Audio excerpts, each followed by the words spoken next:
Jamalpur health assistant অ্যাসোসিয়েশনের অনির্দিষ্টকালের জন্য কর্মবিরতি পালন, নিয়োগ বিধি সংশোধন, ইন সার্ভিস গ্রেডিং ও 14তম গ্রেডে আপগ্রেডেশন সহ 6 দফা দাবি আদায়ের লক্ষ্যে কেন্দ্রীয় কর্মসূচির অংশ হিসেবে জামালপুরে লাগাতার কর্মবিরতি পালন করছে Bangladesh health assistant association Jamalpur সদর উপজেলা শাখা। 1 আগস্ট থেকে এই কর্মবিরতি পালন করছেন তারা।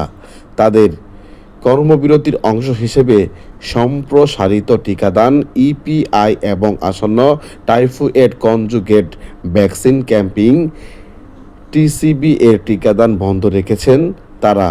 স্বাস্থ্য সেবায় কর্মরত স্বাস্থ্য সহকারী, সহকারী স্বাস্থ্য পরিদর্শক ও স্বাস্থ্য পরিদর্শক এই 3 পদের কর্মীরা এই কর্মবিরতি পালন করছেন। এ সময় দাবি আদায়ে বক্তব্য রাখেন Bangladesh health assistant association Jamalpur সদর উপজেলা শাখার সভাপতি আব্দুর নূর, সাধারণ সম্পাদক মোহাম্মদ জহিরুল ইসলাম, যুগ্ম সাধারণ সম্পাদক আবু সায়েম, সাংগঠনিক সম্পাদক মোস্তফা হোসেন সহ আরও অনেকে। দাবি আদায় না হওয়া পর্যন্ত কর্মবিরতি চালিয়ে যাওয়ার ঘোষণা দেন বক্তারা। সকলকে শ্রেণীমতো আমার সালাম এবং শুভেচ্ছা। আজকের আসলে মেঘে মেঘে অনেক বেলা হয়ে গেছে। দেখতে দেখতে স্বাস্থ্য সহকারীরা সহ্য করতে করতে শাটডাউনের একদম চূড়ান্ত পর্যায়ে চলে গেছে। এখন শাটডাউন পালনের চূড়ান্ত সময়। আমরা যে এখানে অবস্থানরত এখানে, তো আমরা অত্যন্ত দুঃখজনক ভাবে জানাচ্ছি যে স্বাস্থ্য সহকারীদের পক্ষ থেকে আমরা আশ্চর্য বোধ করছি যে আসলে আজকে যে আমরা এখানে অবস্থানরত আছি, আজকে আমাদের এখানে থাকার কথা না। আজকে আমাদের থাকার কথা মাঠে। আজকে আমাদের এই দাবি, এই 6 দফা দাবি অনেক আগেই পূর্ণ হয়ে এটার ফল ভোগ করে আমাদের মাঠে কাজ করার কথা।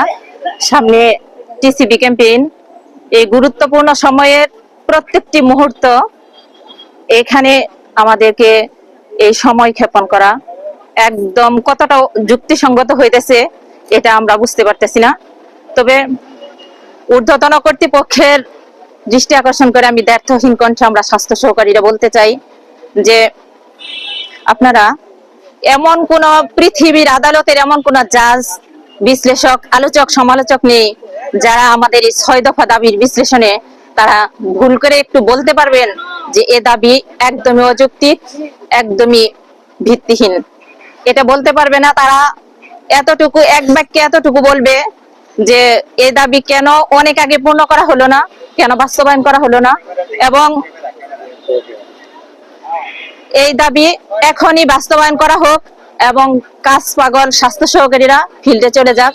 আমরা কাজ পাগল মানুষ, স্বাস্থ্য সহকারী জাতি চাকরি করতে এসে, দায়িত্ব পালন করতে এসে, ফিল্ডে কাজ করতে গিয়ে, এই কচি কাঁচা বাচ্চাদের সাথে মিশতে গিয়ে, মাদের সাথে মিশতে গিয়ে এলাকার সমস্ত মানুষকে আমরা ভালোবেসে ফেলেছি।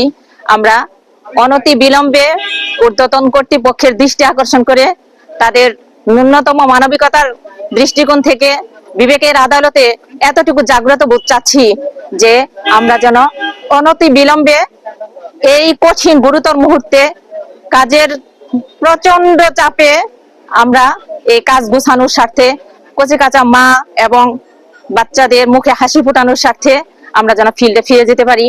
ফিল্ডের এত লাখ লাখ মায়ের রত্ন সন্তানরা আমাদের হাতছানি দিয়ে ডাকছে এবং বলছে যে আমরা টিকা নিতে চাই, তোমরা কোথায়? তো আমি মনে করি যে আপনারা কি আসলে দৃষ্টি দেন নাই যে নিত্যদিনের আমাদের আমলনামার এই যে রিপোর্ট রিটার্ন, এটা কোথায় যাচ্ছে? আপনাদের দৃষ্টিতে পড়ার কথা। আমাদের দাবি দেওয়া কি? আমরা কি দাবি চেয়েছি? আহামরি দাবিতে কেন এটা এই দৃষ্টিকোণ থেকে নেওয়া হইতেছে, এটা আমাদের বোধগম্য হচ্ছে না। কারণ আমাদের 6টা দাবিটা কি? আমাদের 6টা দাবির মধ্যে এটাই যে নিয়োগ বিধি সংশোধন, এই শিক্ষাগত যোগ্যতার ক্ষেত্রে স্নাতক, এটা সংযোজন, এটা স্নাতক ডিগ্রি পাস, এটা সংযোজন। এটা হলো যে 14তম গ্রেডে উন্নীতকরণ, টেকনিক্যাল কাজ করি, টেকনিক্যাল পদমর্যাদা প্রদান, ইন সার্ভিস ডিপ্লোমা প্রশিক্ষণের মধ্য দিয়ে পরবর্তীতে 11তম গ্রেডে উন্নীতকরণ এবং পদোন্নতির ক্ষেত্রে ধারাবাহিকভাবে এটা বেতন বৈষম্য দূরীকরণে আপগ্রেডকরণ, তো উচ্চতর গ্রেডে প্রদান। তো ঘটনা হচ্ছে যে আমরা রোদে পুড়ে বৃষ্টিতে ভিজে কাজ করতে শিখেছি, আমরা দুর্গম এলাকাতে দুরূহ পরিস্থিতিতে হাঁটতে শিখেছি, আমরা বৃষ্টিতে ভিজতে ভিজতে বৃষ্টির কাছ থেকে কান্না শিখেছি, আমরা বজ্রের কাছ থেকে জ্বলতে শিখেছি।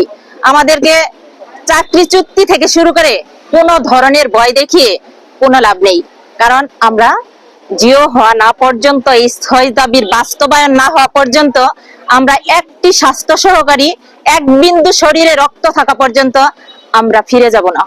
আমরা হার মানার জাতি না, আমরা হার মানতে রাজি না।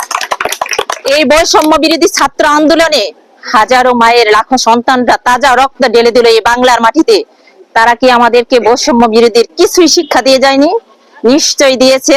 এটা নেপথ্যে আমাদেরকে বলে গিয়েছে যে স্বাস্থ্য সহকারী জাতিরা তোমরা বৈষম্যের শিকার হয়ে আছো, এই বৈষম্য নিরসনে যদি কোনো সমাধান না আসে তোমরা শাটডাউন চালিয়ে যাও, বৈষম্যকে হ্যাঁ বলতে নয়।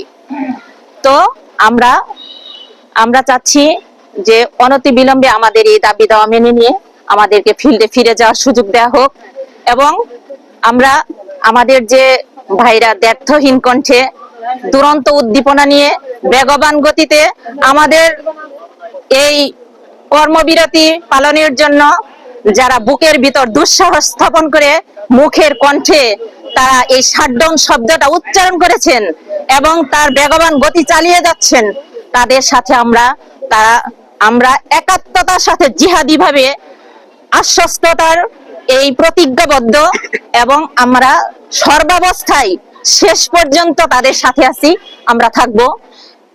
পরিশেষে আমি সকল স্বাস্থ্য সহকারী ভাই বোনদের ধৈর্যের, যাতে সৃষ্টিকর্তা অনেক ধৈর্য তাদেরকে দেয়, এই সুস্থতা যাতে দেয়, এর জন্য সকলের সুস্বাস্থ্য মঙ্গল এবং দীর্ঘায়ু কামনা করে এখানে শেষ করছি। এবং কি এর সাথে মৌখিক কোনো আশ্বস্ত হবে না, কোনো কমিটির গঠন হবে না। আমরা চাই জিও হতে হবে, জিও দিবে। এই জিও দিতে হলে আপনার 1 ঘন্টা সময় লাগে না, কারণ এই দাবিগুলো আজকে 35 বছর যাবত হয়ে আসছে। আমাদের যে 6 দফা দাবিগুলো আমি একটু উল্লেখ করি। 1 নম্বরে নিয়োগ বিধি সংশোধন, 2 নম্বরে শিক্ষাগত যোগ্যতা স্নাতকোত্তর সংশোধন, 3 নম্বরে 14তম গ্রেডে আমাদের উন্নয়নকরণ, এবং ইন সার্ভিস ট্রেনিং এর মাধ্যমে, ডিপ্লোমা ট্রেনিং এর মাধ্যমে আমাদেরকে 11তম গ্রেডে প্রদান, এবং স্নাতক গ্রেডে আমাদের উন্নয়ন করতে হবে। তারপরে আপনার পদোন্নতি ক্ষেত্রে ধারাবাহিকভাবে আমাদের পদোন্নতি গুলো দিতে হবে, এবং যেটা গ্রেডেশন অনুযায়ী আছে এই পদোন্নতি দিতে হবে। এখন আপনারা জানেন আমাদের এই সদর উপজেলায় স্বাস্থ্য সহকারী আজকে আমি 30 বছর ধরে অনেকে চাকরি করছে, তার পদোন্নতি হয় নাই। কিন্তু আমরা একটা জিনিস দাবি করব, আমরা যে দাবিগুলো সরকারের কাছে উপস্থাপন করছি, কেন্দ্রীয় কমিটির দাবিগুলো উপস্থাপন, এটা আসলে দাবি এমন কোনো অযুক্তি না, একবারে সাচ্চা যুক্তি দাবি। আমরা আশা করব অনতি বিলম্বে এই দাবিগুলো মেনে নিয়ে আমাদেরকে কর্মক্ষেত্রে ফিরে যেয়ে মানবিক সেবা করার সুযোগ দিবেন। আমি এই আশাবাদ ব্যক্ত করে আমি আমার সংক্ষিপ্ত বক্তব্য শেষ করছি। আসসালামু আলাইকুম।